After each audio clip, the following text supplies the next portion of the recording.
Bismillahirrahmanirrahim. Assalamualaikum warahmatullahi wabarakatuh.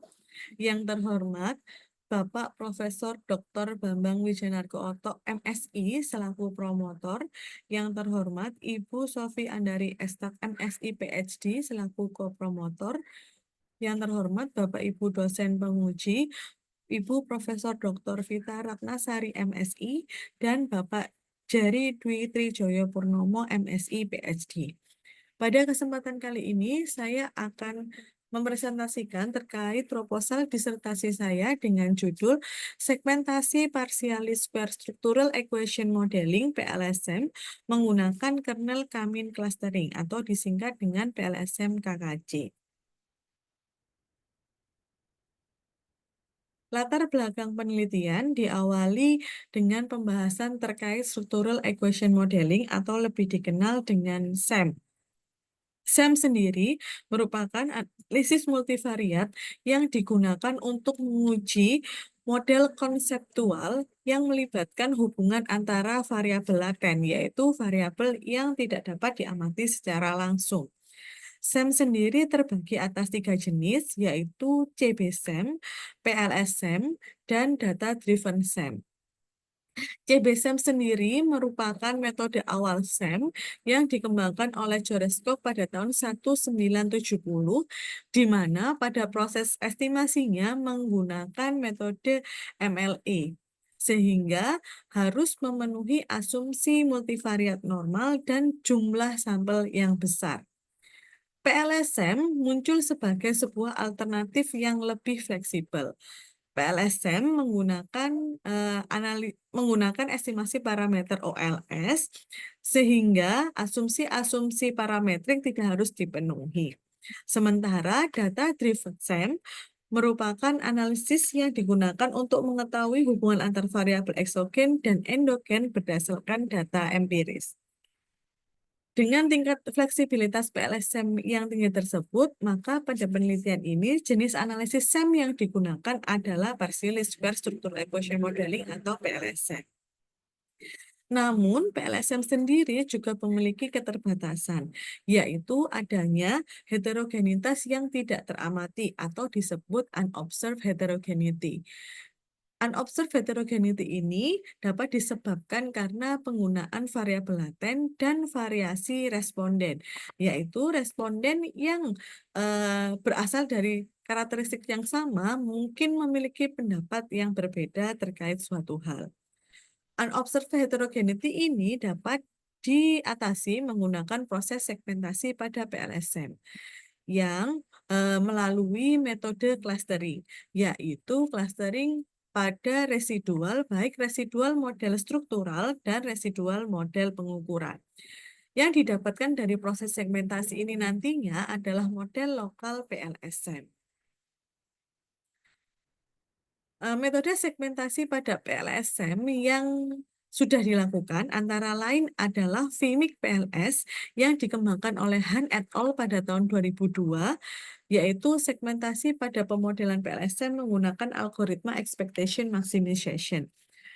Yang kedua, Rebus PLS yang dikembangkan oleh Esposito Visi pada tahun 2008, yaitu segmentasi pada pemodelan PLSM menggunakan clustering hierarki.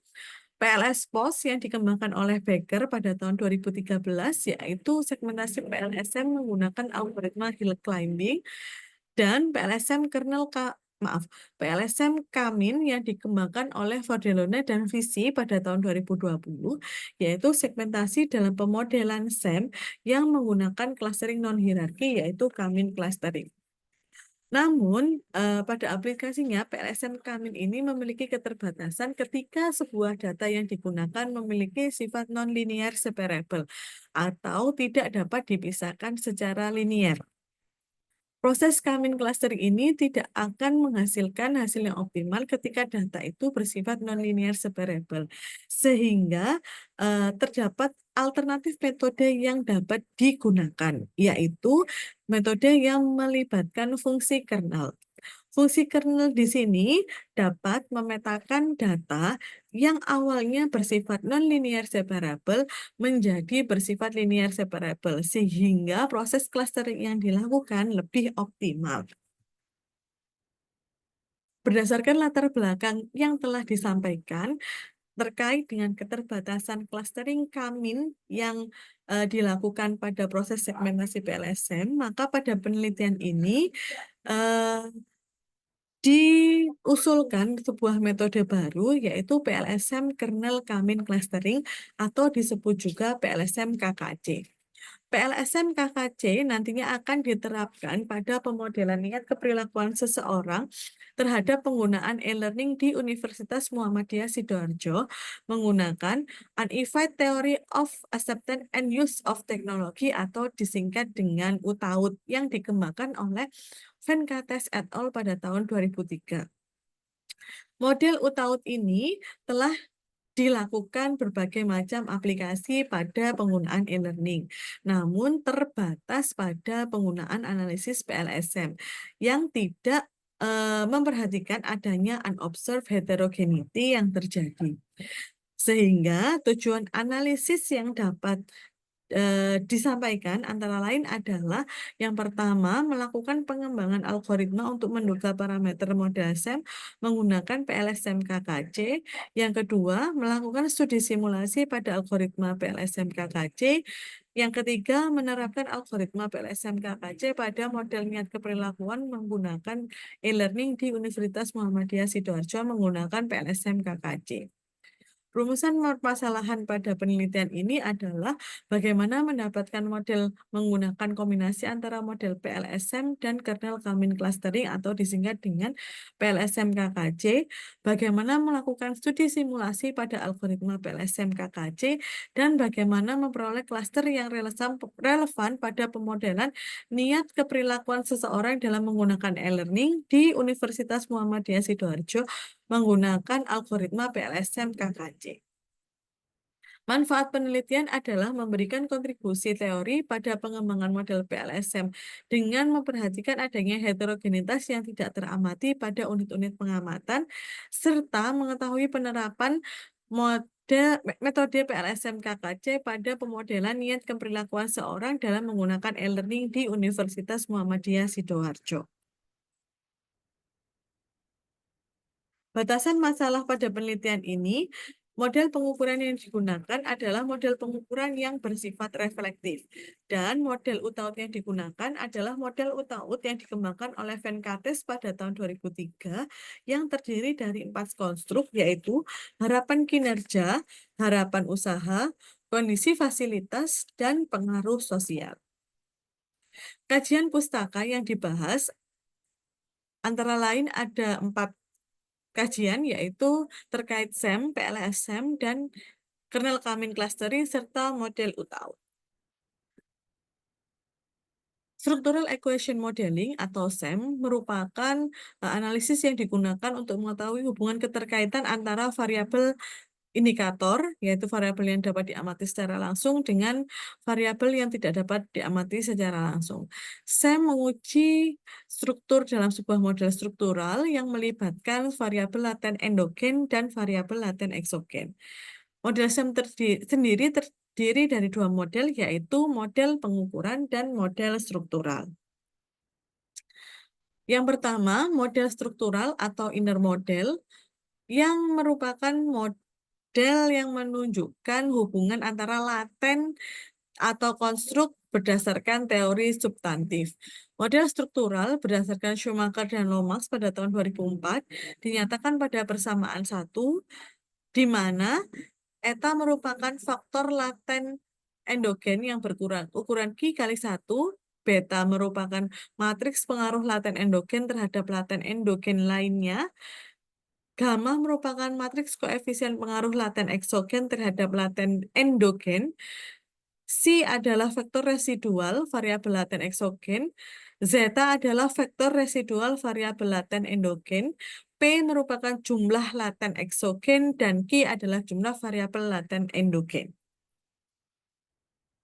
Model pengukuran atau outer model menunjukkan hubungan antara laten dengan indikatornya, di mana nilai yang merepresentasikan model pengukuran yaitu loading factor. Terdapat 2 jenis model pengukuran, yaitu laten eksogen dan variabel laten endogen, di mana model untuk laten eksogen dinyatakan pada persamaan 2 dan laten endogen dinyatakan pada persamaan 3, di mana X adalah vektor indikator untuk laten eksogen dan Y merupakan vektor indikator untuk laten endogen yang disimbolkan dengan C dan untuk X dan eta untuk Y. Berikut adalah model pengukuran untuk variabel laten eksogen pada persamaan 2 yang dinyatakan dalam bentuk matriks dan model persamaan 3 yang juga dinyatakan dalam bentuk matriks di mana A adalah jumlah indikator pada variabel laten eksogen dan B adalah jumlah indikator pada variabel laten endogen. Partial least square structural equation modeling merupakan sebuah analisis SEM yang terdiri dari 3 tahapan, yaitu model reflektif, model formatif, dan model struktural. Model reflektif digunakan ketika variabel dianggap sebagai manifestasi dari sebuah konstruk, di mana indikator merefleksikan sifat yang sama dari konstruk yang sedang diukur. Sementara model formatif menganggap bahwa indikator sebagai penyebab variabel laten, di mana model formatif digunakan ketika variabel dianggap sebagai faktor-faktor yang membentuk atau mempengaruhi sebuah konstruk. Bapak Ibu, berikut ilustrasi model PLSM yang menggunakan model UTAUT yang terdiri dari 4 variabel eksogen dan 1 variabel endogen, di mana variabel laten eksogen pertama terdiri dari 3 indikator, variabel laten eksogen kedua terdiri dari 3 indikator, variabel laten eksogen ketiga terdiri dari 2 indikator, variabel laten eksogen keempat terdiri dari 3 indikator, dan variabel endogen terdiri dari 4 indikator. Bapak Ibu, berikut adalah model struktural atau inner model yang saya blok menggunakan warna biru, merupakan model struktural yang dapat dibentuk berdasarkan gambar 2, yaitu eta sama dengan gamma 11C1 plus gamma 12C2 plus gamma 13C3 plus gamma 14C4 plus zeta, di mana zeta adalah error dari variabel laten endogen. Dalam notasi matriks dapat dinyatakan sebagai berikut, sehingga model struktural pada pernyataan 4 dapat dinyatakan yaitu eta sama dengan gamma C plus Z. Model pengukuran atau outer model menunjukkan bagaimana setiap indikator berhubungan dengan variabel latennya yang dinyatakan pada persamaan 5 dan persamaan 6.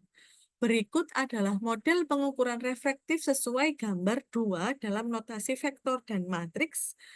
Dan berikut adalah model persamaan pengukuran untuk variabel laten eksogen dan endogen yang dituliskan sebagai berikut. Algoritma PLSM diadopsi dari Lohmuller pada tahun 2003 yang terdiri dari 4 tahapan, yaitu aproksimasi outside, menentukan inner weight, aproksimasi inside, dan menentukan outer weight. Pada setiap tahapan iterasi konvergensi, dilihat berdasarkan nilai outer weight pada iterasi G dengan nilai outer weight pada iterasi G-1. Batas konvergensi apabila selisih antara outer weight kurang dari 10 pangkat min 5. Apabila telah konvergen, maka akan diperoleh nilai dugaan skor variabel laten. Koefisien determinasi yang digunakan adalah R-square yang melihat kualitas model PLSM yang dihasilkan. Nilai R-square digunakan untuk mengetahui seberapa besar keragaman variabel laten endogen yang dapat dijelaskan oleh variabel laten eksogen yang dinyatakan pada persamaan 11. Unobserved heterogeneity pada PLSM merupakan asumsi merupakan asumsi homogenitas pada model global yang dihasilkan menggunakan analisis PLSM berlaku secara umum. Asumsi tersebut dinyatakan tidak tepat karena terdapat indikasi adanya heterogenitas yang tidak teramati. Pada suatu penelitian yang tidak mempertimbangkan heterogenitas yang tidak diamati, maka akan menghasilkan bias pada pendugaan model PLSM.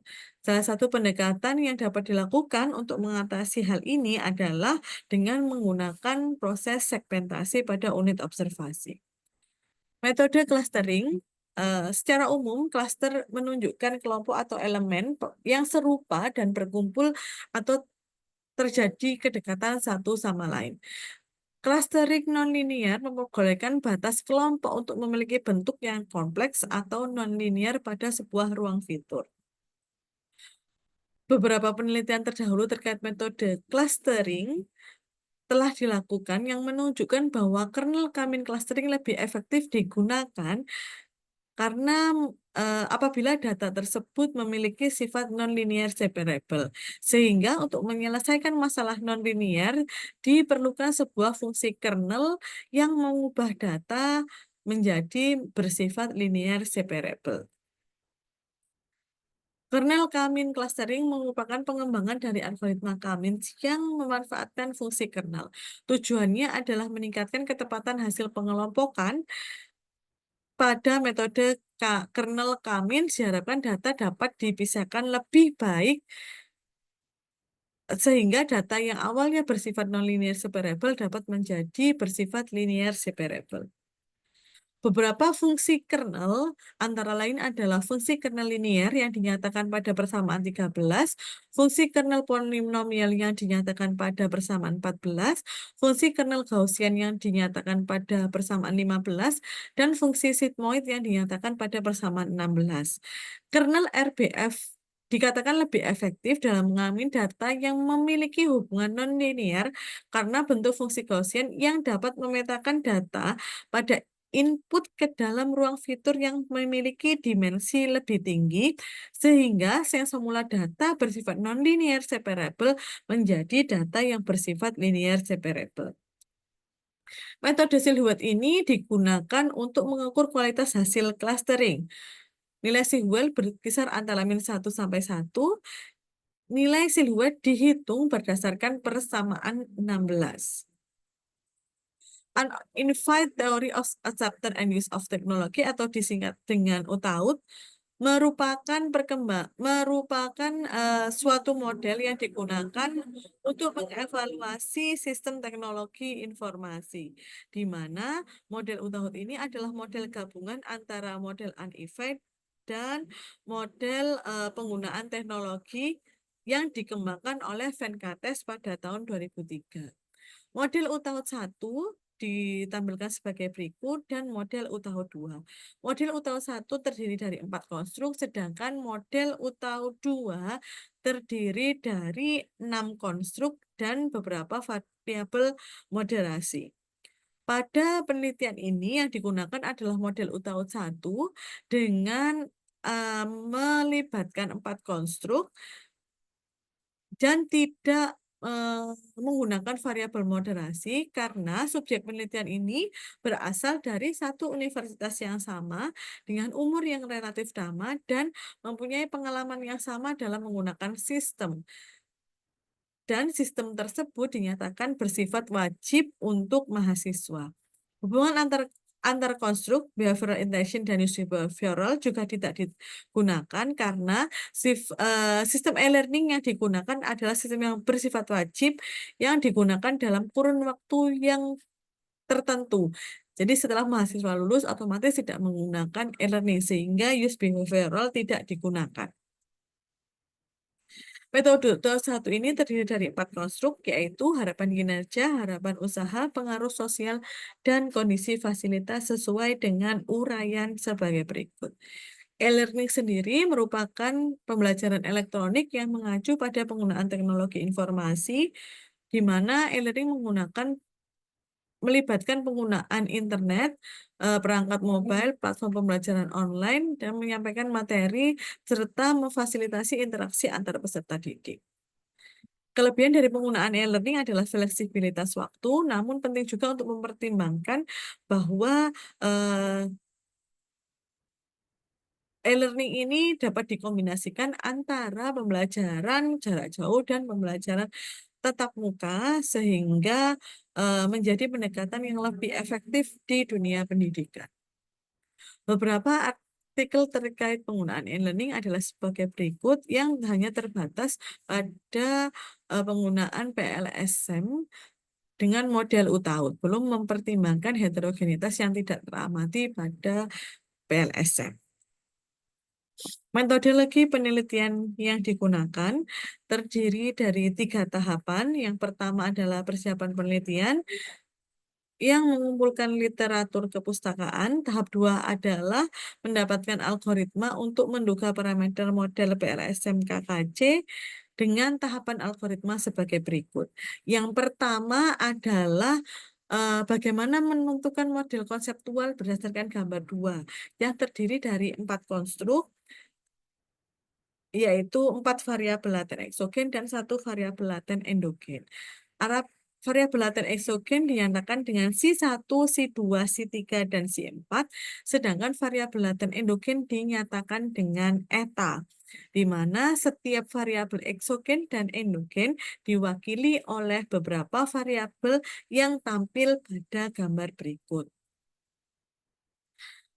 Bapak Ibu, berikut model konseptual penelitian dan model struktural yang dapat dibentuk berdasarkan model konseptual penelitian adalah eta sama dengan gamma 11 Si1 plus gamma 12 Si2 plus gamma 13 Si3 plus gamma 14 Si4 plus zeta.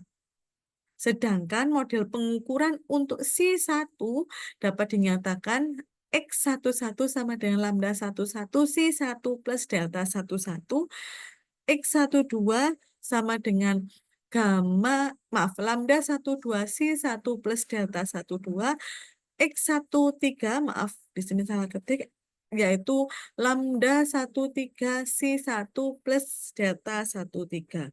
Untuk model pengukuran pada Si2, 3, 4, dan eta dinyatakan sebagai berikut. Untuk melakukan estimasi model PLSM dilakukan menggunakan 4 tahapan, yaitu offset approximation, inner wake, inset approximation, dan outer wake, sesuai dengan persamaan 7 sampai 10, di mana I merupakan unit pengamatan, J merupakan jumlah variabel laten, dan K merupakan indikatornya. Langkah kedua yaitu pendugaan koefisien PET yang diperoleh berdasarkan pendugaan parameter menggunakan ordinary least square.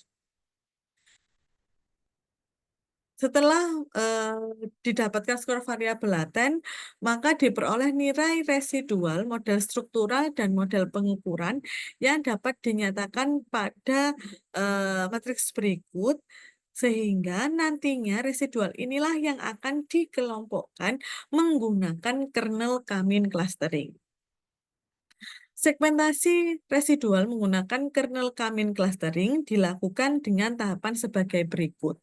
Yang pertama adalah menentukan fungsi kernel, yaitu fungsi kernel yang digunakan adalah fungsi kernel Gaussian, inisialisasi sentroid atau pusat klaster dengan memilih K titik data, kemudian menghitung matriks kernel, menghitung jarak kernel, kemudian dilakukan untuk menghitung rata-rata kernel sesuai pernyataan 22, menghitung jarak kernel dengan pusat klaster yang baru sesuai dengan persamaan 23.